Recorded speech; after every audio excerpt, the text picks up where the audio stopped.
짐을 지고 있습니다. 여러분 오늘 하루도 짐을 지고 아주 힘들게 하루를 살아오셨을 것입니다. 가만히 보면 짐 없는 사람이 없습니다. 저도 지금까지 살아온 삶을 돌아보면 제가 올해 7순입니다. 그런데 70년을 이렇게 돌아보면 정말 많은 일들이 지나갔습니다. 하나님께서 하나님 종으로 부르시고 개척교회를 먼저 하게 하셨습니다. 4년 동안이나 경기도 여주라는 곳에 가서 안수받는 조건으로 개척하지 않으면 안 되는 법 때문에 제가 개척하기 위해 시골로 갔습니다.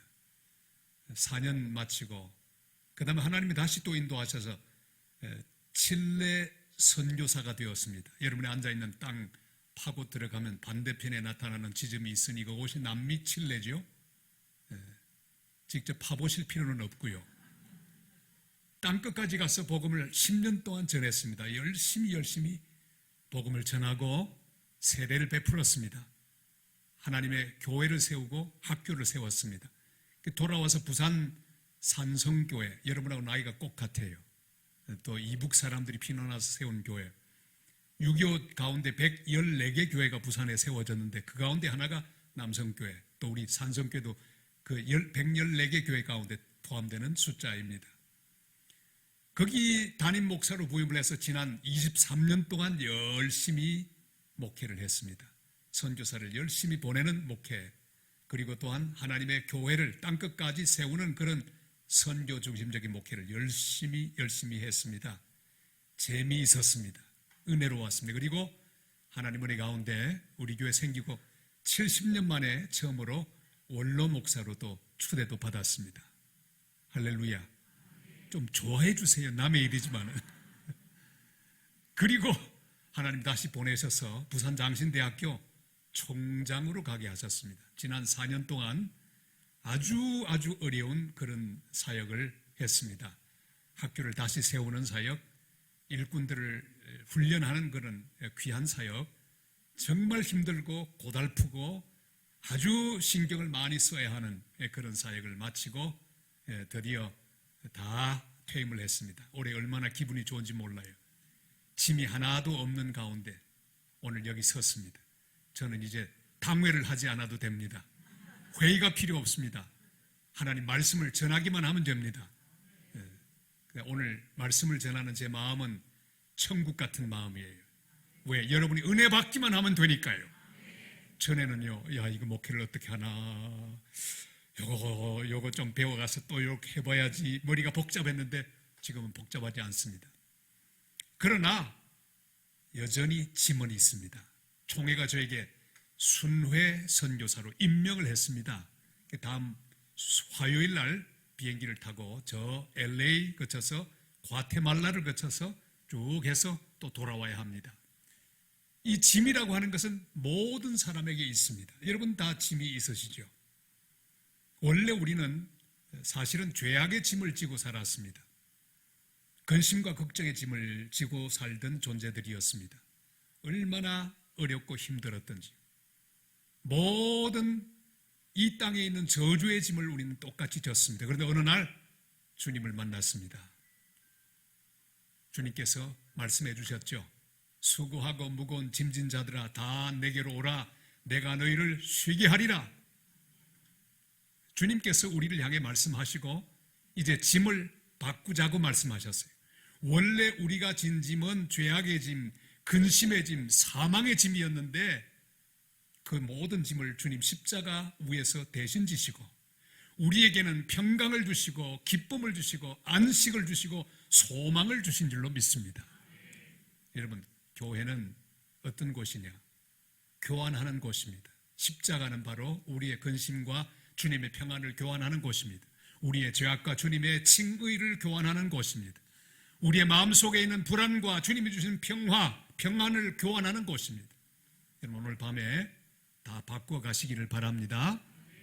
저는 교환의 의미를 제 일생에 최초로 알았던 사건이 있었습니다. 저는 저기 동네 가는 여기 있는 거제리 출신입니다. 거제리에서 어린 시절을 보냈는데 우리 동네에 엿장수 아저씨가 있었습니다. 우리 엿장수 아저씨가 아주 괴짜였습니다. 가만히 엿을 팔고 있다가 엿이 잘 안 팔리면 판촉 활동에 돌입합니다. 좀 높은 곳에 올라가서 이상한 꼭 타잔 같은 소리를 냅니다. 저희들은 압니다. 왜? 드디어 엿장수 아저씨가 판촉 활동을 시작하는구나. 엿이 안 팔리니까 엿장수 아저씨의 가위를 높이 들고 엿판에 있는 엿을 치기 시작합니다. 여러분 1분에 몇 분쯤 칠까요? 그 엿장수 마음대로 치죠. 산산조각으로 부신 다음에 공중 살포를 시작합니다. 살포를 시작하면 그 동네에 있는 모든 개구장이들은 그 엿조각 하나 먹으려고 우르르르 모여듭니다. 그 무리 중에 저도 있었습니다. 땅바닥에 떨어졌는데 흙을 털지도 않고 그냥 주워서 입에 집어넣습니다. 얼마나 맛있는지 그 순간에 정신이 핑 하고 돕니다. 집으로 뛰어갔어요. 어머니가 벗어둔 고무신이 있습니다. 떨어진 고무신 한 짝을 들고는 쫓아와서 엿장수 아저씨에게 주었더니 엿을 주는데 이만큼 줘요. 받는 즉시 다 입에 삼켰습니다. 왜? 혹시 들키면 안 되니까. 우리 어머니 신발 신으로 나와보았더니 신발이 없습니다. 버선 신으로 막 와서는 엿장수 아저씨의 멱살을 잡았습니다. 안 내놓소. 내 신발 빨리 내놓소. 애들을 꼬드겨 가지고는. 그러나 이미 뱃속에 엿은 다 소화가 되고 말았고 우리 어머니는 신발을 찾아서 집으로 돌아가셨습니다. 저는 그때 교환이 뭔지를 제 인생 최초로 알게 됐습니다. 떨어진 고무신 갖다 줬더니 달콤한 엿을 이만큼 줬어요. 교환이에요. 바꿔 먹는 거예요. 여러분, 교회는 그런 곳입니다. 십자가는 바로 그런 곳입니다. 우리의 모든 낡은 것 다 가지고 와서 주님 앞에 내어 맡길 때 주님은 우리에게 평강을 주시고 새로움을 주시고 은혜를 주시고 능력을 주실 줄로 믿습니다. 오늘 밤에 꼭 그렇게 바꾸어 가시기를 바랍니다. 원래 우리는 그런 죄악의 짐, 근심의 짐, 염려의 짐을 지고 살았지만 주님이 십자가에서 다 짊어져 주시고 대신 우리에게 새로운 짐을 주셨습니다. 야, 근심 걱정은 내가 짊어진다. 죄악의 짐도 내가 짊어진다. 너는 내가 주는 거룩한 멍에 그걸 매라. 내가 너에게 주는 사명의 짐, 내가 너에게 주는 사랑의 짐, 봉사의 짐, 교회를 섬기는 이 복된 짐, 주님은 우리에게 그 짐을 주셨습니다. 여러분, 직분자 여러분, 재직 여러분 기억하시길 바랍니다. 지금 우리에게 주어진 이 짐은 그냥 주어진 짐이 아닙니다.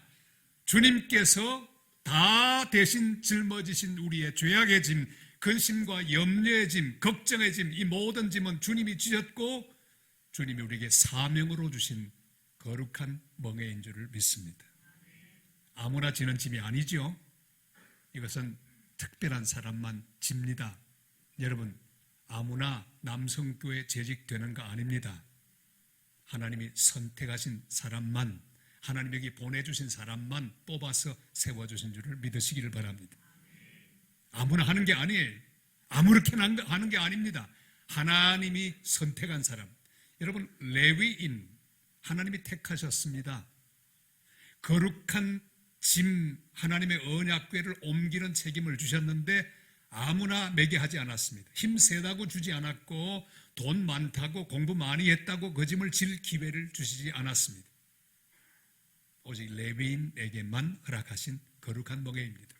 저를 따라할까요? 이 짐은 특권이다. 믿으시면 아멘. 여러분, 특권이에요. 이것은 멍에가 분명합니다. 그렇지만 이것은 축복입니다. 우리를 택하셔서 우리에게 주신 짐이기 때문입니다.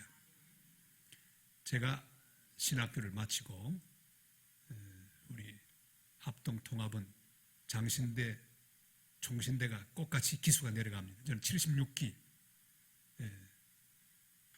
이제 신대원을 졸업을 하고 안수를 이제 받아야 합니다. 졸업을 하고 이제 어느 교회 부임을 했습니다. 서울에 가면 영동교라고 있는데 영등포에 거기에 전도사 모집이 있어서 제가 청빙 응했습니다. 갔더니 거기 목사님 한 분이 계셨는데 이름이 김시원, 별로 시원하지 않는 시원 목사님을 만났습니다. 저를 보더니 기도합시다 그래요.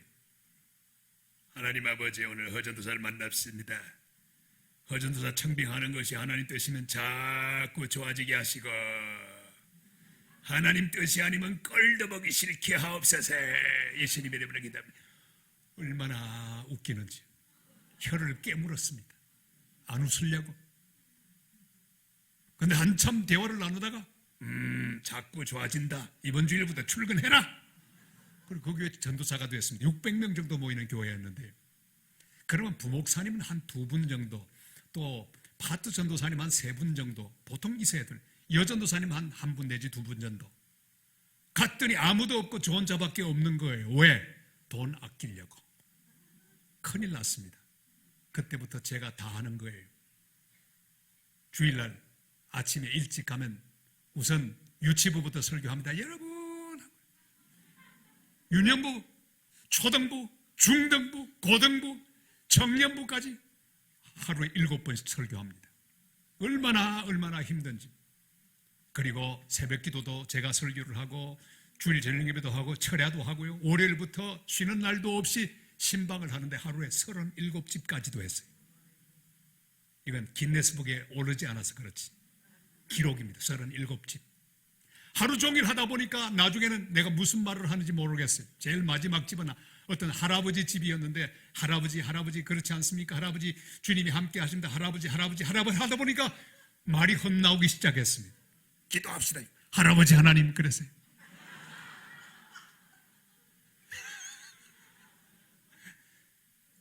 해놓고 나니까 얼마나 웃기는지. 그렇게 정신없이 바쁘게 사역을 했습니다. 하다 보니까 제 마음속에는 불평불만이 쌓이기 시작했습니다. 하나님, 안수 받기도 전에 과로로 죽겠습니다. 이게 뭡니까? 저 혼자 이걸 다 해야 된단 말입니까? 정말 하나님, 나 미치겠습니다. 그런데 우리 시원하지 않은 김시원 목사님은 얼마나 잔소리가 많은지. 월요일도 쉬지를 못합니다. 세상에 그런 일이 할 수 없이 아내와 함께 약속했습니다. 여보, 먼저 오늘 내가 빨리 마치고 갈 테니까 월요일 11시까지 내 신방 다 마치고 갈 테니까 내가 나에게 오늘 하루 휴가를 줘야 되겠어. 먼저 저 명동 칼국수집에 가 있으면 내가 그때 태어난 딸이 3.9kg로 태어났는데 우량아였습니다. 우리 경원이 데리고 갈 테니까 먼저 가라고 보냈습니다. 그날은 신방을 아주 급하게 빨리빨리 마쳤습니다. 후루룩 마치고 11시에 탁 옷을 갈아입고 우리 딸을 안고는 버스를 탔습니다. 탔더니 앉을 자리가 하나도 없고요. 저 혼자만 서 있는 거예요. 얼마나 고독한지 모르겠어요. 다 서 있는데 한 학생 하나가 중학교 한 1학년쯤 되는 아이가 빼빼 말랐는데 아저씨 주세요. 제가 받아드릴게요. 그래요. 보니까 그 아이 믿을 수가 없어요. 괜찮다. 우리 딸을 한 손에 안고 또 한쪽 손은 손잡이를 잡았습니다. 드디어 버스는 출발하고 한강대교를 지나갑니다. 팔이 떨어질 것만 같습니다. 얼마나 아픈지. 힘들었습니다. 끙끙대며 땀을 흘리고 가고 있는데 성령께서 물으십니다. 종아, 너 왜 아까 그 중학생 아이에게 네 딸 안 맡겼어? 주님, 믿을 수가 없었어요. 걔 우리 딸 떨어뜨릴 것만 같아서 안 맡겼습니다. 성령이 이렇게 말씀합니다. 나는 너를 믿고 600명을 맡겼다. 그런데 왜 불평하느냐? 왜 원망하느냐? 성령이 마음속에 질책하시는데 견딜 수가 없었습니다. 저는 한강다리를 건너면서 회개하기 시작했습니다. 주님, 용서해 주옵소서. 특권으로 부여받은 귀한 영혼들을 먹이는 거룩한 먹이를 주셨는데 불평하고 원망했던 걸 용서해 주옵소서. 주님, 다시는 불평하지 않겠습니다. 다시는 원망하지 않겠습니다. 아무리 힘들어도 주님 앞에 불평하지 않겠습니다. 그날 데이트가 어떻게 됐는지 다 잊어버렸습니다. 그러나 주님이 물으셨던 내가 너에게 특별히 맡겼는데 왜 원망하느냐? 저는 그날 이후로 하나님 일을 하면서 불평하지 않았습니다. 생각을 바꾸고 나니까 얼마나 감사하던지요. 세상에 신학교 갓 졸업한 사람이 설교를 그렇게 많이 하는 기회를 얻었으니 하면 할수록 감사했습니다. 제 일생 동안에 딱 그 1년만 부교육자 생활을 하게 하셨고 하나님 바로 졸업을 시켜주고 사역을 맡겨주셨습니다. 선교사가 되게 하셨고 담임 목사가 되게 하셨고 총장이 되게 하셨고 힘든 일을 주실 때마다 불평하지 않고 원망하지 않고 잘 감당할 때 더 귀한 것들로 맡겨주신 경험을 지금까지 해왔습니다. 사랑하는 재정 여러분, 금년에 불평하기 없기, 저를 따라합시다. 불평하기 없기, 원망하기 없기, 중얼거리기 없기. 여러분, 내가 맡은 건 특권입니다. 축복입니다. 이건 아무나 하는 게 아닙니다. 특별히 일을 많이 맡은 하나님의 일꾼들은 더 많이 감사하시길 바랍니다. 원래 일꾼은 일을 더 많이 하게 되어 있습니다. 하나님의 일꾼은 일복이 있어야 합니다. 일 많은 게 얼마나 축복인지 몰라요. 불평하지 마시고 잘 감당하게 되시기를 바랍니다. 이 짐은 결단코 벗을 수 없는 짐입니다. 여러분, 벗으려고 애를 쓰지 마시기를 바랍니다. 여러분, 성공을 영어로 어떻게 합니까? 우리 학생들 오셨으면 대답. 우리 영어 실력을 좀 봐. 성공을 뭐라고 하죠? Success. 그렇습니다. 어느 지점에 이르는 거예요. 도달하는 게 성공입니다. 그런데 제가 사역하던 칠레 사람들이 쓰던 스페인 말로는 성공을 어떻게 말하느냐? 저를 따라 하시길 바랍니다. 엑시토. 발음이 너무너무 좋으세요. 엑시토. 이게 무슨 뜻일까요? 출구란 뜻이에요. 싹 빠져나오는 거라고 말이죠. 뭐가 성공일까요? 다 마치고 잘 빠져나오는 게 성공입니다. 내가 하기 싫어서 관두고 내려오면 안 됩니다. 쫓겨 내려와도 안 됩니다. 사고치고 내려와도 안 됩니다. 하나님이 주신 그 일을 다 완성하고 난 다음에 주님께 영광을 돌리며 할렐루야 하고 마쳐야 합니다. 여러분, 직분도 그렇게 해야 합니다. 하나님이 주신 직분을 받아서 끝까지 잘 충성하다가 엑시트도 잘 나가시기를 바랍니다. 하기 싫어하고 가면 안 됩니다. 제가 목회를 23년 동안 했는데 제일 신경질 날 때가 언제냐? 중직 선거할 때가 제일 신경질 납니다. 열심히 목회해서 한 3년 동안에 수백 명 또 증가하고 많은 재직을 세우고 드디어 직분자를 뽑는데 떨어진 사람들이 교회를 안 나오는 거예요. 한 번 투표하면 적어도 20-30명, 많은 날은 한 50명씩 빠져요. 자기가 장로 안 됐다고, 자기가 권사 안 됐다고 빠지는 거예요. 얼마나 화가 나는지 몰라요. 그날 딱 마치고 서 있어 보면 압니다. 바람이 샥 지나가고 하는데 다시는 돌아오지 않습니다. 제가 성시와 운동본부 본부장도 하고 이사장도 했기 때문에 수영로 교회에 설교할 기회가 여러 번 있었습니다. 하루는 설교를 딱 했는데 다 끝난 다음엔 우르르 사람들이 몰려옵니다. 목사님, 보니까 우리 교회에서 중직 선거에 떨어져 갖고는 시험 들어서 빠진 사람이 그쪽에 다 가 있더라. 우르르 오는데 얼굴은 웃고 있어도 눈물이 마음속에 흐르는 걸 느꼈습니다. 그냥 가면 어때? 꼭 왜 인사를 하러 오는지. 목사님. 여러분, 하나님의 일꾼은요, 엑시트도 해야 합니다. 성공해야 합니다. 시험 들어서 가는 건 성공이 아닙니다. 실패입니다. 끝까지 충성 다 한 다음에 하나님이 맡긴 일 다 이루고 난 다음에 할렐루야 하고 주님 앞에 서서 영광을 돌리는 직분자들이 되시기를 바랍니다. 우리 인생도 마찬가지입니다. 끝까지 예수 잘 믿고 마지막 순간까지 내 마지막 숨이 휘몰아쳐서 빠져나가는 그 순간까지 주님을 찬송하고 영광을 돌리다가 주님 앞에 가는 것, 이 세상을 떠나는 것, 그게 바로 엑시트. 여러분, 인생의 성공자들이 되시기를 바랍니다. 성공하는 직분자들이 되시기를 바랍니다. 주님이 나에게 직분을 주셨으니 절대로 이 특권을 뺏기지 않고 끝까지 잘 달려가는 하나님의 사람들이 되시기를 바랍니다. 자, 오늘 직분자들이 어떤 자세로 짐을 져야 하느냐? 여러분, 이 짐을 지는데도 다 자세가 중요합니다. 제가 테니스를 처음 배울 때 우리 테니스 선생님 이름은 기억나지 않는데 그냥 이 별명이 털보 선생이었습니다. 털보였으니까. 이 털보 선생은 저에게 항상 이 털보 코치가 코치하던 게 있었습니다. 목사님, 자세를 낮추세요. 낮추래. 손에 힘을 빼세요. 힘을 빼래. 자세는 낮추고 힘을 빼고. 그리고 난 다음에 공죽기 3년, 힘 빼기 3년이면 테니스는 도사라. 이걸 매일매일 얘기했어요. 공죽기 3년, 힘 빼기 3년 늘 했습니다. 이 기본기가 얼마나 중요한지 몰라요. 저만 만나면 힘 빼세요. 처음엔 이해가 되지 않았습니다. 힘 빼면 멀리 못 가잖아요. 그런데 신기한 것은 힘을 빼니까 공이 빡 멀리 가는 거예요. 기본기가 좋아야 합니다. 자세가 좋아야 합니다. 재직 여러분, 직분자들 여러분, 오늘 하나님 말씀 속에서 내가 섬겨야 할 기본기가 무엇인지를 잘 알 수 있게 되기를 바랍니다. 오늘 레위인들이 하나님의 거룩한 언약궤를 메고 잘 가는 귀중한 방법, 자세. 그 첫 번째 자세가 나옵니다. 짐은 어깨로 매야 합니다. 체에 꿰어 어깨로 맨. 다 같이 할까요? 체에 꿰어 어깨로 매니라. 우리 15절 말씀을 우리 다 같이 읽겠습니다. 모세가 여호와의 말씀을 따라 명령한 대로 레위 자손이 체에 하나님의 궤를 꿰어 어깨에 매니라. 아멘.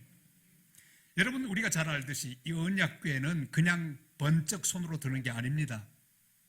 수레에 실어서도 안 됩니다. 이 수레 바퀴가 달려있는 건 블레셋 문화, 이방 문화였습니다. 쉽게 보이지만 그건 하면 안 되도록 되어 있었습니다. 반드시 채로 꿰어서 사람들이 어깨로 같이 매야 합니다. 여러분 꼭 기억하시길 바랍니다. 이 귀한 직분 나 혼자 감당하는 거 아닙니다. 같이 채에 꿰어서 함께 일어나서 함께 기관을 섬기고 함께 봉사하고 함께 달려가고 함께 전도하고 함께 기도하는 같은 죄를 메고 가는 체 공동체임을 기억하게 되시기를 바랍니다. 짐은 어깨로 매야 합니다. 채로 꿰어 매야 합니다. 나 혼자 잘한다고 자랑한다고 벌떡 일어나면 안 됩니다. 잘 보조를 맞추면서 일어나야 합니다. 여러분, 돈이 많다고 돈 자랑해서도 곤란합니다. 자기의 기술을 자랑해서도 곤란합니다. 자기의 능력을 자랑해서도 곤란합니다. 중요한 것은 함께 조심스럽게 균형을 맞추면서 그 언약궤를 잘 들어 올리는 것. 이게 중요한 거예요. 하나님의 영광을 위하여, 하나님의 교회를 위하여, 하나님이 맡기신 영혼들을 위하여 조심조심 채로 꿰어 어깨로 매는 자세로 금년을 잘 섬기게 되시기를 주님의 이름으로 부탁을 드립니다. 아비나답의 집에 있던 이 법궤를 운반할 때 술에 싣고 오다가 막 소가 들레이는 바람에 우사가 그걸 만집니다. 만지는 순간에 큰 비극이 일어났던 것을 우리는 기억합니다. 하나님의 법대로 해야 합니다. 여러분, 귀한 언약궤는 내 마음대로 내 힘대로 하는 게 아니라 하나님의 법대로, 다 같이 하나님 법대로, 하나님의 말씀대로 법대로 해야 합니다. 채로 꿰어 같이 매야 합니다. 하나님의 언약궤 귀한 약속의 말씀을 높여야 합니다. 여러분, 금년에 앞으로 계속해서 섬기는 이 귀한 사역 중에 기억할 사실은 내가 들어 올려야 할 것이 무엇인가? 하나님의 말씀을 기억하시길 바랍니다. 법을 지켜야 합니다. 하나님 법 중에 가장 중요한 법, 모든 하나님의 율법을 다 합치면 딱 한마디, 사랑입니다. 사랑의 법을 지켜야 합니다. 여러분, 성도를 섬기는데 사랑으로 섬길 수 있기를 바랍니다. 내 직분을 섬기는데 사랑하는 마음으로 잘 섬길 수 있기를 바랍니다. 특별히 새로 나오는 초신자들을 잘 섬길 수 있기를 바랍니다. 교회 안에도 특별한 사람들이 참 많습니다. 문제아들도 많습니다. 성격이 아주 독특한 사람들도 많습니다. 아주 회개한 사람들도 있습니다. 교회 안에는 별의별 사람이 다 있습니다. 그 사람이 어떠하든지 한 사람 한 사람을 마치 레위인들이 채로 꿰어 그 언약궤를 들듯이 한 사람 한 사람을 그렇게 사랑으로 섬기는 직분자들 꼭 되시기를 주님의 이름으로 부탁을 드립니다. 제가 영동교회 전도사를 하다가 1년 만에 하나님의 보냄을 받아서 개척교회를 하기 위해 경기도 여주로 가게 되었습니다. 그때는 무조건 안수 받으려면 시골 가서 단독 목회해야만 되는 그런 법이 있었어요.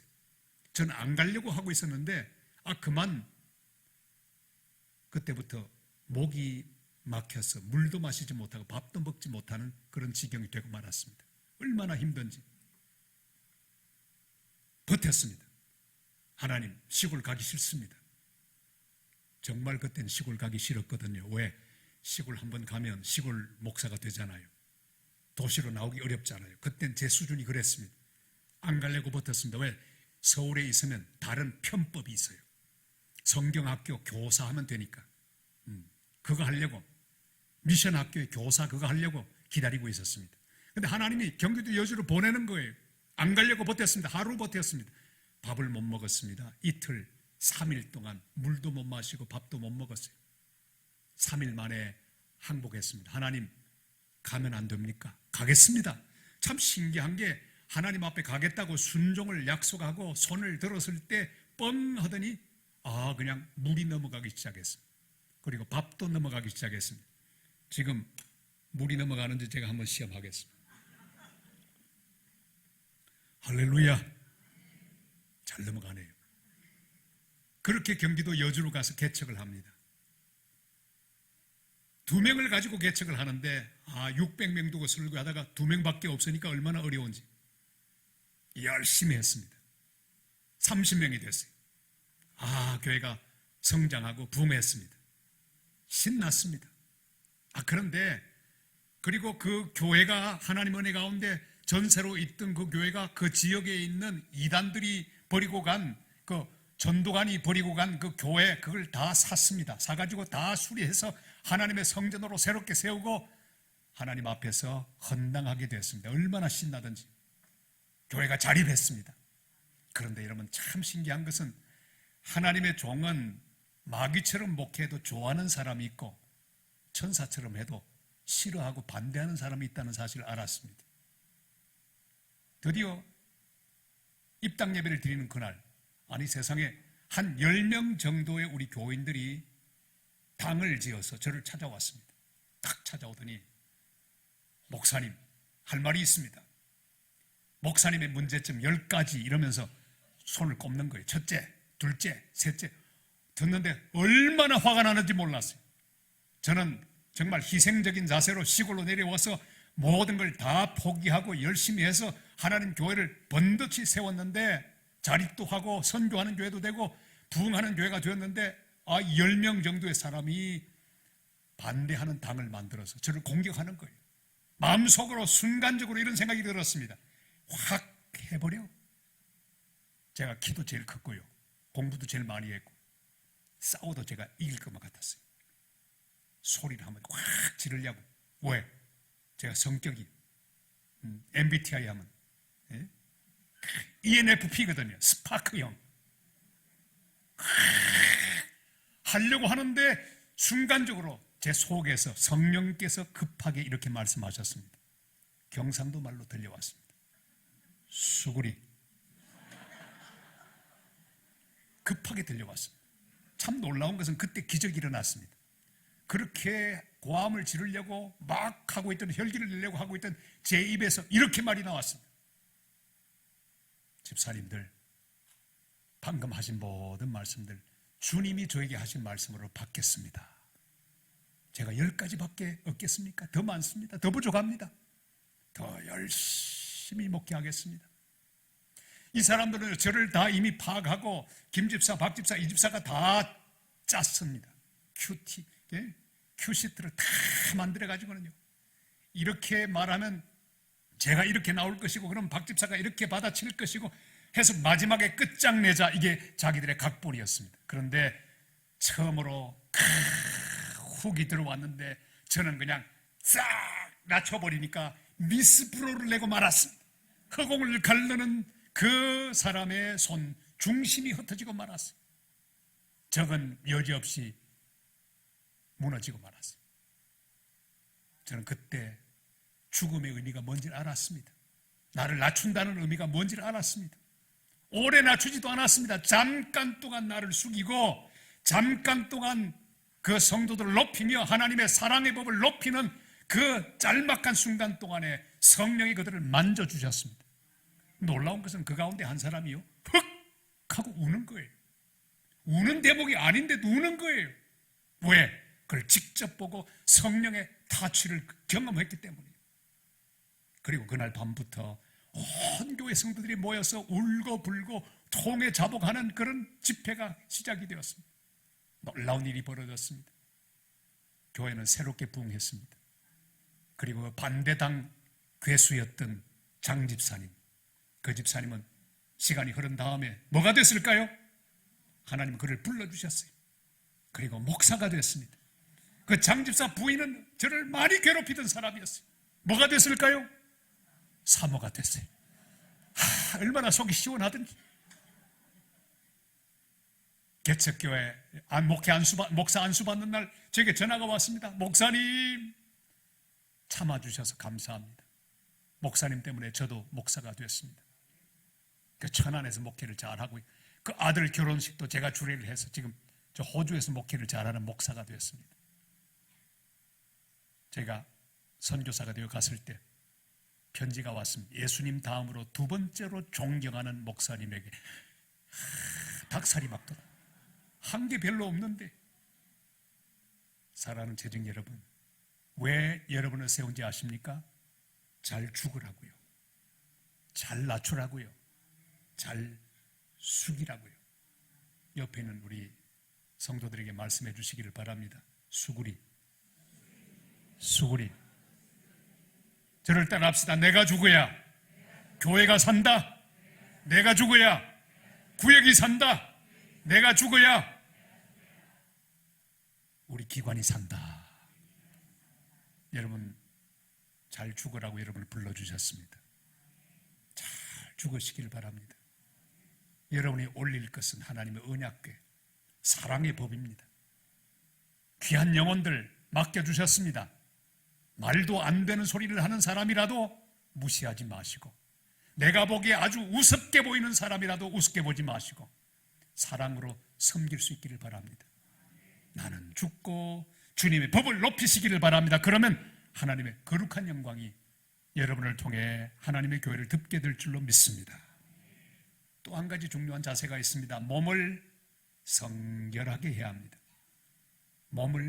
다 같이 몸을 성결하게 하고, 14절 말씀을 우리 다 같이 읽겠습니다. 이에 제사장들과 레위 사람들이 이스라엘 하나님 여호와의 궤를 메고 올라가려 하여 몸을 성결하게 하고. 아멘.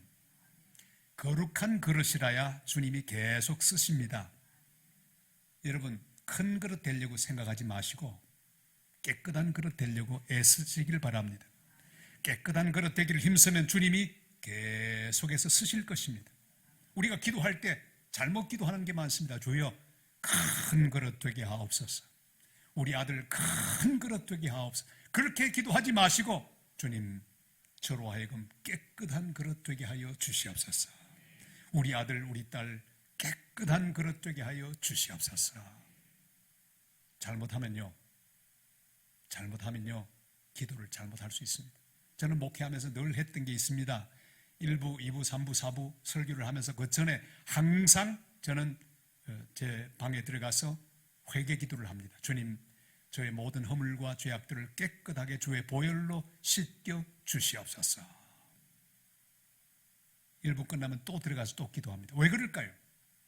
예배를 인도하는 1시간이지만 1시간 동안에 별의별 죄를 다 짓습니다. 우리 차 목사님은 안 그러실 거예요. 저는 그렇더라고요. 한 번은 설교를 쫙 하는데 설교가 너무 은혜로운 거예요. 제 생각에. 성도들이 막 울고 막 그래요. 속으로. 나도 제법이다. 무슨 죄? 교만죄. 순간적으로 교만죄를 짓고 있는 거예요. 한 번은 설교를 하는데 혀가 꼬이고 막 말을 안 되고 막 이상하게 되고 성도들은 졸고 있고 시험이 들었습니다. 제 마음속에 이런 생각이 들었습니다. 아무래도 내가 길을 잘못 택한 것 같아.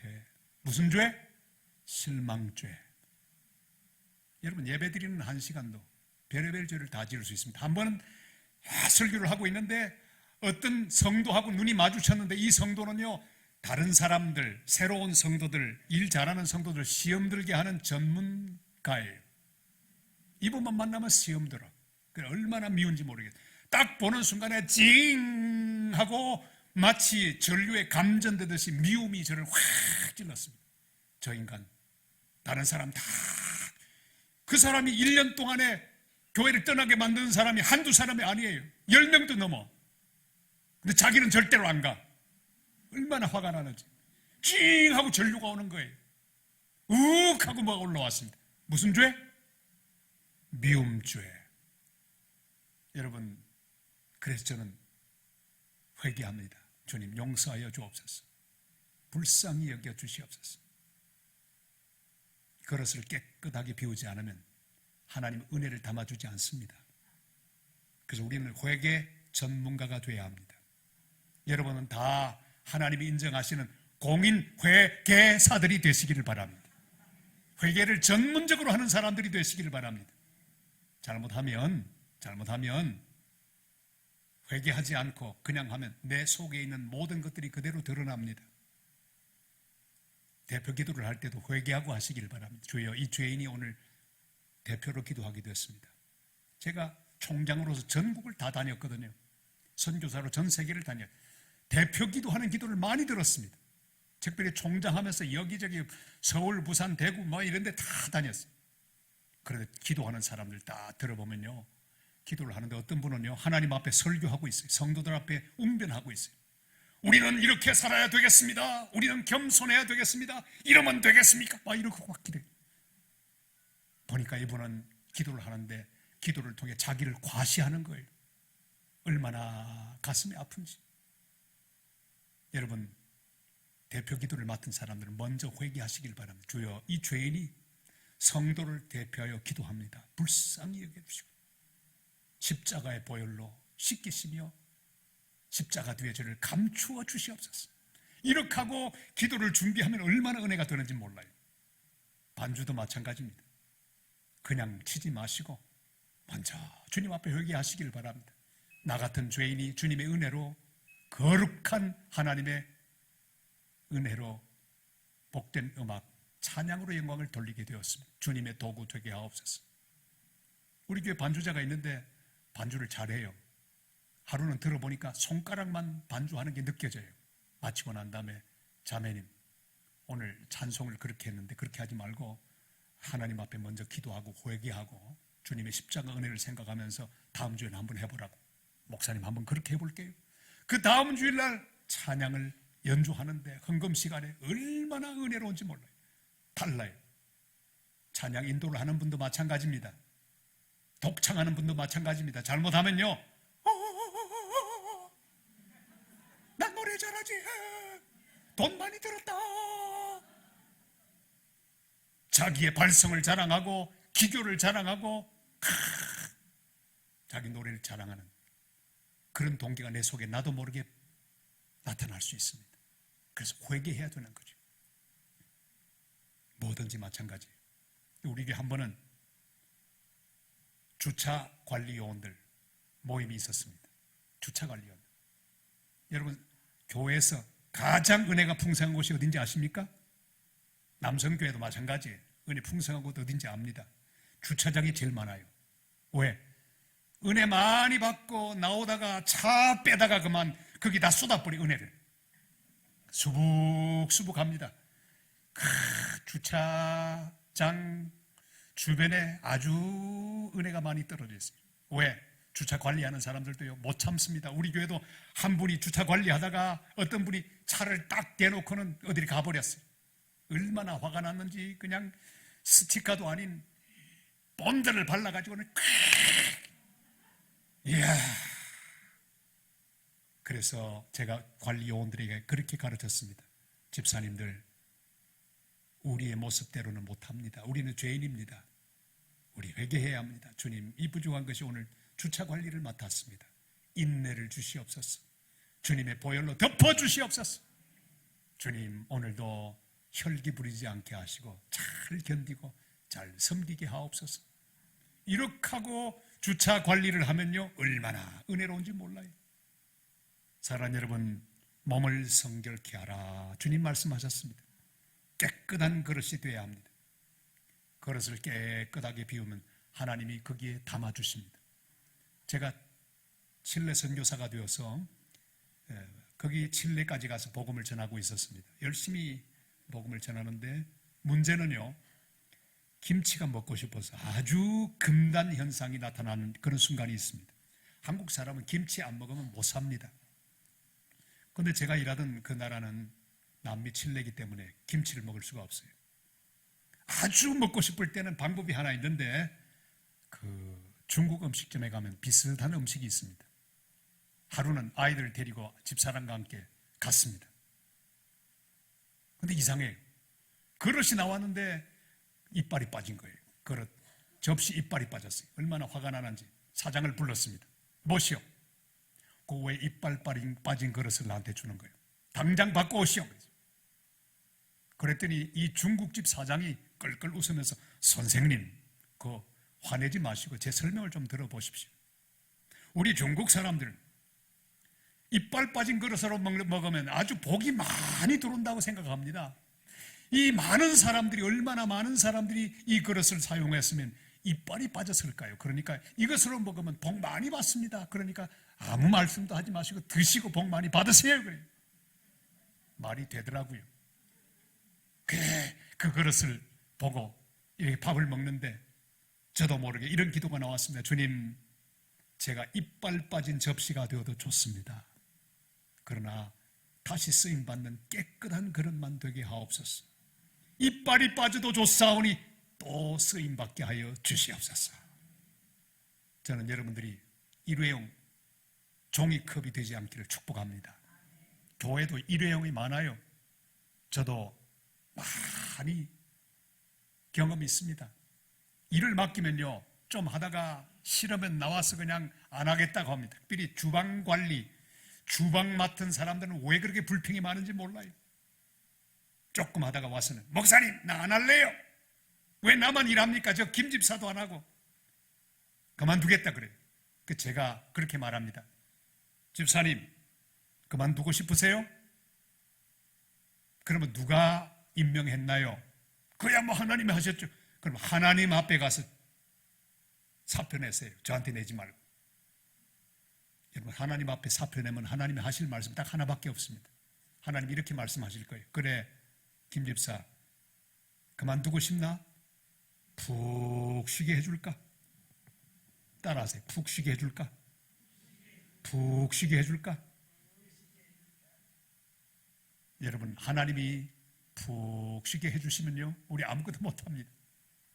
그러니까 주님이 주신 거룩한 멍에는요, 감사함으로 받고 늘 자신을 깨끗하게 준비한 가운데 주님이 기뻐하시는 하나님의 거룩한 사람으로 쓰임받는 복된 일꾼들 다 되시기를 주님의 이름으로 축원합니다. 여러분, 계속해서 깨끗한 그릇 되기를 힘쓰시기를 바랍니다. 공인, 회, 계사들이 되시기를 바랍니다. 늘 살피기를 바랍니다. 틈만 나면 회개하시기를 바랍니다. 저는 그래서 예배 전에 꼭 하는 기도가 있습니다. 주님, 이 죄인 주의 보혈로 깨끗이 씻겨주시고 주님 십자가 뒤에 감추어 주옵소서. 여러분, 모든 봉사에 먼저 손을 씻고 깨끗이 하고 나를 성결하게 하고 주님 앞에 드릴 때 주님 나를 통해 큰 영광을 받아주실 줄을 믿습니다. 몸을 성결케 한 다음에 뭐 해야 합니까?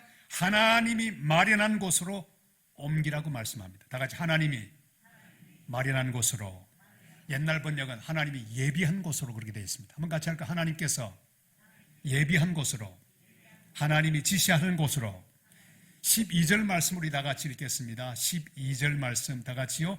그들에게 이르되 너희는 레위 사람의 지도자이니 너희와 너희 형제는 몸을 성결하게 하고 내가 마련한 곳으로 이스라엘 하나님 여호와의 궤를 메어 올리라. 아멘. 여러분, 하나님이 인도하는, 지시하는 그곳으로 가야 합니다. 하나님의 교회는 하나님이 지시하는 그 방향으로 가야 합니다. 속도보다 방향이 훨씬 중요한 거 여러분 아시죠? 저를 따라합시다. 속도보다 방향이 중요합니다. 우리 교회 부목사님들이 참 많았습니다. 그 가운데 지금은 파라과이 선교사로 가신 한 목사가 있었습니다. 이 목사님은 얼마나 제 마음을 잘 꿰뚫어 보는지 말하기도 전에 움직여요. 하루는 불렀습니다. 한 목사님, 예 목사님. 우리 참 목사님, 제가 울산 대형교회 설교하러 가면 항상 계셨거든요. 예?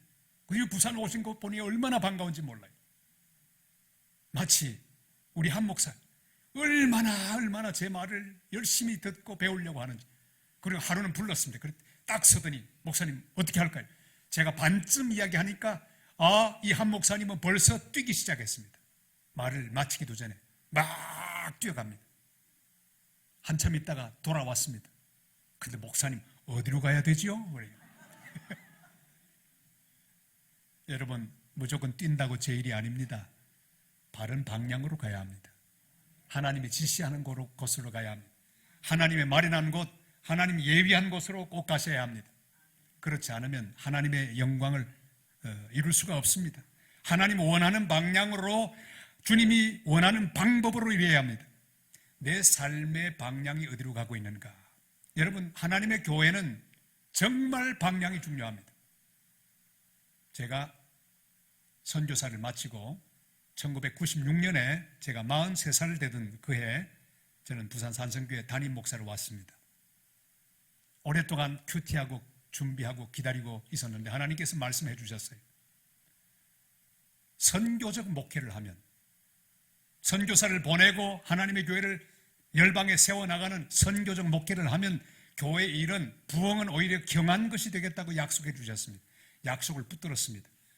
제가 열심히 10년 동안을 부지런히 하나님의 교회들을 세우고 기독교 학교를 세우고 여러 가지 사역을 했습니다. 마치고 돌아오는데 하나님께서 비전을 주셨습니다. 너 가서 교회를 선교하는 교회로 만들면 내가 부흥하도록 해주마. 내가 책임지마. 너는 내 일에 모든 마음을 다 기울여 목회하라. 나는 너의 목회를 책임지겠다. 그게 하나님과 저 사이에 맺어진 약속이었습니다. 하나님 언약해 주셨습니다. 우리 장로님들 만나서 이렇게 말을 했습니다. 장로님들, 저는 선교적 목회를 하겠습니다. 다른 건 다 제가 양보하겠는데 선교하는 건 절대 반대하지 말아 주십시오. 제가 선교를 선포했습니다. 그리고 온 교회가 선교적 교회가 될 수 있도록 선포하고 가르치고 또한 날마다 하나님 앞에 간구했습니다. 하나님의 교회가 성장하기 시작했습니다. 110, 한 가정이 10만 원씩 10가정이 모여서 한 선교사를 후원하는 그런 110 시스템을 통해서 선교사를 모두 102명을 파송할 수가 있었습니다. 할렐루야. 그리고 열방의 교회를 60교회를 세워서 헌당할 수가 있었습니다. 열심히 이 일을 했습니다. 여러분, 그래서 담임 목사가 하는 일은 뭐냐? 담임 목사의 다른 별칭이 있습니다. 뭐라고 부르는 거 아니? 담임 목사는 바로 비저너리입니다. 다 같이 할까요? 비저너리. 비전을 가지고 비전을 선포하는 사람, 방향을 잡는 사람이란 뜻이죠. 우리 차 목사님의 다른 이름은 비저너리입니다. 여러분, 기도할 때마다 이렇게 기도하셔야 합니다. 하나님, 우리 비저너리이신 차 목사님이 하나님의 음성을 듣고 바른 방향으로 우리 교회를 인도하도록 바른 비전을 선포하는 하나님 종 되도록 도와주시옵소서. 매일 그렇게 기도하시길 바랍니다.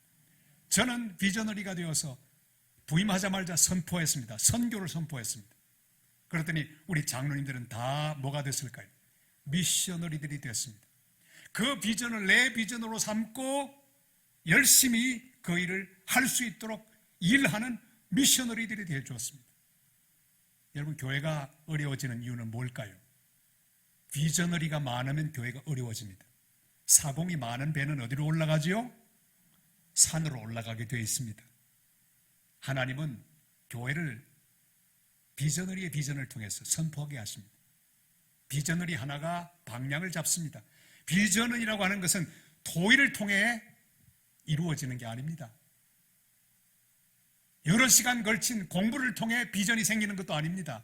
비전은 하나님이 주시는 거예요. 하나님의 종에게 주시는 거죠.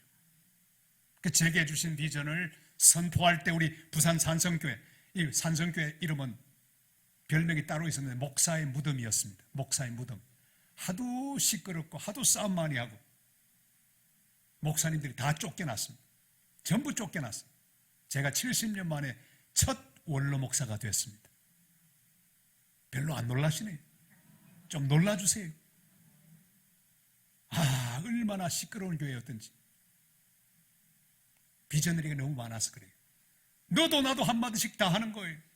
우리 교회는 이렇게 해야 된다, 저렇게 해야 된다. 늘 싸웠습니다. 그리고 욕도 많이 했어요.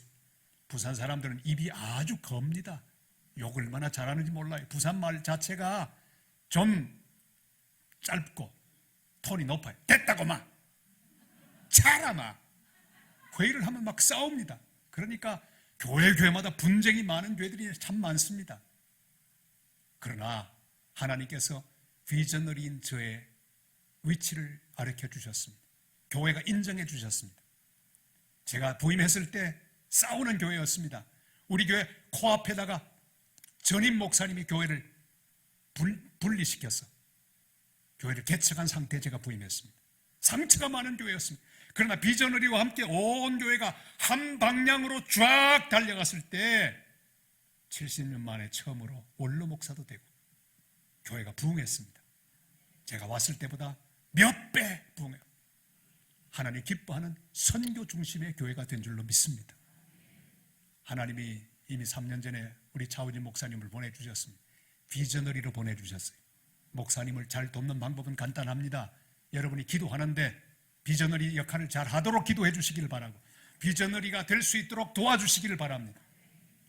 회의를 통해서 이 비전이 그대로 잘 모든 성도들에게 공유될 수 있도록 우리 장로님들이 다 미셔너리들이 될 수 있도록 그리고 온 성도들이 그 비전을 함께 공유하고 한 방향으로 달려가기만 하면 교회는 크게 부흥하게 될 줄로 믿습니다. 그런 거로 사랑하는 성도 여러분, 하나님이 마련한 곳으로 옮겨야 합니다. 하나님이 기뻐하는 그 방향으로 가야 합니다. 내 방향을 고집하지 마시기를 바랍니다. 내가 원하는 것을 고집하지 마시기를 바랍니다. 사람의 뜻대로 움직이면 안 됩니다. 하나님이 지시하는 그 방향, 하나님의 언약궤는 하나님 마련하고 하나님 예비한 그곳으로 가야 합니다. 그리 가면 하나님은 큰 영광을 받으시고 교회는 평안하고 큰 열매를 맺는 거룩한 교회가 될 줄로 믿습니다. 이 귀한 일, 하나님이 마련한 곳으로 옮기는 일, 이것이 중요합니다. 그러나 우리는 이 귀한 일을 하면서 절대 중간에 내려놓지 말아야 합니다. 끝까지 가야 합니다. 어디까지 가야 할까요? 바로 골고다 언덕까지 가야 합니다. 골고다 언덕까지, 마지막 순간까지 가야 합니다. 오늘 여기 갈보리 십자가 언덕까지 올라갔던 거룩한 이 역사를 우리는 기억하시길 바랍니다. 그들이 요한복음 19장 17절이 말씀합니다. 같이 한번 읽을까요?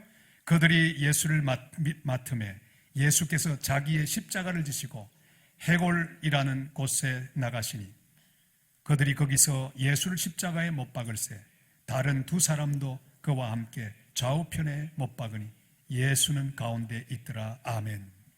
주님의 성공은 무엇입니까? 중간에 멈추지 않고 계속 골고다 십자가 언덕 올라가는 거예요. 힘들어도 올라가야 합니다. 자기 십자가를 지고 올라가야 합니다. 갈보리까지 가야 합니다. 중간에 내려놓으면 안 됩니다. 끝까지 올라갔어. 그곳에서 여기 있는 말씀 그대로입니다. 자기의 십자가를 지시고 해골이라 하는 곳에 나가시니 그들이 거기서 예수를 십자가에 못 박을새. 바로 그곳에 주님의 십자가가 섰습니다. 그곳에서 주님은 끝까지 십자가 위에 계셨습니다. 그리고 다 이루었다. 피와 살을 다 내놓으시고 우리의 죄와 허물을 위하여 대속 죽음을 죽으시고 우리를 구원해 주셨습니다. 중간에 그만두지 않았습니다. 조소하고 조롱하고 놀릴 때 주님 십자가 위에서 내려오지 않았습니다. 당신이 만약에 하나님의 아들이거든 한번 내려와서 너도 구원하고 우리도 구원하라고 말할 때 주님은 내려오지 않았습니다. 두고 보자고 말씀하지 않았습니다. 거기 머물러 계셨습니다. 사랑하는 재직 여러분, 직분자 여러분, 잘 머무시기를 바랍니다. 끝까지 머무시기를 바랍니다. 여기서 주님 앞에 갈 때까지 머무시기를 바랍니다. 주님의 골고다 언덕까지 따라 올라가야 합니다. 도망가지 마시고 같이 올라가야 합니다. 거기 머물러 있어야 합니다. 주님의 십자가 박히셨던 골고다 언덕에 나도 자리를 잡고 함께 십자가에 못 박혀야 합니다. 끝까지 주님을 따라가야 합니다. 사명을 다할 때까지 주님이 원하는 곳까지 우리는 전진해야 합니다. 그 마지막에 내 모든 걸 다 주님 앞에 드리고 할렐루야 영광을 주님 앞에 돌리는 복된 직분자들 되시기를 바랍니다.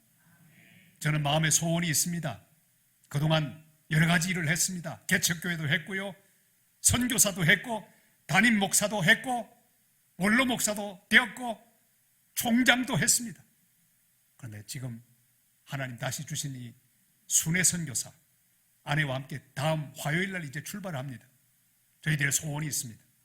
소원은 뭔가 하니 땅끝까지 복음을 전하고 낙심하고 쓰러져 있는 선교사님들을 가서 붙들어주고 위로하고 그들을 돌보다가 마지막 나팔 소리에 호련히 변하여 공동의 주님을 맞이하는 것. 우리는 우리의 마지막 인생 그것을 요양병원에서 누워서 맞이하게 하는 게 아니라 현직으로 땅끝에서 복음을 전하다가 섬기다가 일하다가 복음 전하다가 주님을 맞이하게 되기를 저희는 소원하고 있습니다. 땅끝에서 주님을 맞이하는 여러분들 되시기를 바랍니다. 여러분의 기도가 땅끝에서, 여러분의 헌금이 땅끝에서, 여러분의 관심이 땅끝에서 주님이 땅에 오실 때까지 주님이 머물게 한다면 마지막까지 달려가는 여러분 되시기를 바랍니다. 중간에 내려놓지 마시기를 바랍니다. 끝까지 가시기를 바랍니다. 오늘 우리 직분자 재직 수련회를 하면서 제가 이야기 하나를 하고 오늘 말씀을 마치려고 합니다. 크리스마스가 다가오면 많이 보여주던 텔레비전 프로그램이 있었습니다. 기적이라는 프로그램. 한 예비 수녀에 관한 이야기입니다. 이 예비 수녀, 바람기가 많은 수녀인데 예비 수녀는 서약만 하면 수녀가 됩니다. 그런데 바람기가 많다 보니까 서약을 안 하는 거예요. 자꾸 미루는 겁니다. 그런데 그 수녀원에 어느 미남 장교가 부상을 입고 들어왔습니다. 치료해 주다가만 사랑에 빠졌죠. 그리고 안타깝게도 다 회복된 이 미남 청년 장교는 그만 부대로 돌아가고 맙니다. 돌아간 다음에 이 예비 수녀의 마음속에 불이 붙습니다. 수녀 서원을 못하겠어요. 자기 자리를 떠납니다. 어디로 갈까요? 그 미남 청년 장교를 찾았어요. 떠나갑니다. 자기 자리를 두고 떠났는데 문제가 생겼어요. 그날부터 비가 오지 않습니다. 그 수녀원 주변에 완전히 다 메말라 갑니다. 동물도 다 말라 죽어가고 나무도 다 메말라 갑니다. 한편 이 예비 수녀가 움직이며 가서 만나는 사람들, 이제 문제가 생기는 거예요. 여러 남자를 이렇게 만나는데 다 죽는 거예요. 어떤 날은 형제가 동시에 이 예비 수녀, 이 여자를 만났는데 형제끼리 그 사랑 싸움에 빠져서 둘이 싸우다가 둘 다 같이 죽는 거예요. 여러 사람이 죽었습니다. 어느 날 깨닫습니다. 아, 내가 내 자리로 돌아가지 않으면 내 진짜 사랑하는 그 장교가 죽겠구나. 그리고 회개하죠. 기도합니다. 하나님, 돌아갈 테니까 지켜주세요. 그 순간에 장면은 바뀌어 이 청년 장교가 전쟁터에서 말을 타고 가는데 폭탄이 쾅 터졌습니다. 땅에 굴러 떨어졌습니다. 죽어야 되는데 죽지 않고 털털 털고 일어납니다. 그래서 영화 제목이 기적이죠. 드디어 자기 자리로 돌아옵니다. 딱 돌아오는데 그 수녀원의 큰 대자로 이렇게 누워서 회개 기도를 하고 있습니다. 근데 놀라운 것은 비가 오기 시작해요. 그동안 오지 않았던 비가 확 음악이 퍼지기 시작합니다. 아베 바룸 코러스. 아베 아베 The end. 끝났습니다. 사랑하는 여러분, 여러분 자리를 절대 떠나지 마세요. 기도의 자리를 지키세요. 봉사의 자리, 교사의 자리, 성가대원의 자리, 직분자의 자리 절대로 떠나지 마세요. 시험도 들지 마세요. 내가 바라는 직분이 주어지지 않았다고 시험 들지 마시길 바랍니다. 저하고 오늘 마음으로 약속하세요. 주님, 제가 절대로 섭섭병에 들지 않겠습니다. 시험 들지 않겠습니다. 내 자리를 지키겠습니다. 아무도 몰라줘도 지키겠습니다. 여러분, 자기 자리를 잘 지키세요. 내가 내 자리를 지키지 않으면 나 때문에 다른 사람들이 피해를 입습니다. 그걸 기억하시길 바랍니다. 그러나 내가 내 자리를 지키고 내 자리로 돌아오면 축복의 단비가 오게 될 줄로 믿습니다. 여러분의 자녀들이 복을 받을 것입니다. 여러분, 교회를 잘 지키기를 바랍니다. 거룩한 멍에, 하나님 주신 멍에, 축복의 멍에, 이 거룩한 멍에가 내게 주어진 것은 축복입니다. 은혜입니다. 특권입니다. 뺏기지 마시기를 바랍니다. 최후 승리 얻을 때까지 주의 십자가 지고 올라가시기를 바랍니다. 거기 머무시기를 바랍니다. 누가 조롱해도 내려오지 마시기를 바랍니다. 그만두지 마시기를 바랍니다. 사랑하는 일을 중단하지 마시기를 바랍니다. 섬기는 일을 중단하지 마시기를 바랍니다. 감사하는 일을 중단하지 마시기를 바랍니다. 날마다 자신을 잘 살피고 회개하고 성결한 상태로 자신을 유지하여 하나님이 말씀하시는 그 방향으로 잘 달려가며 잘 섬기다가 마지막 주님이 이 땅에 오셨을 때 잘했다 칭찬받는 복된 일꾼들 다 되시기를 주님의 이름으로 축원합니다.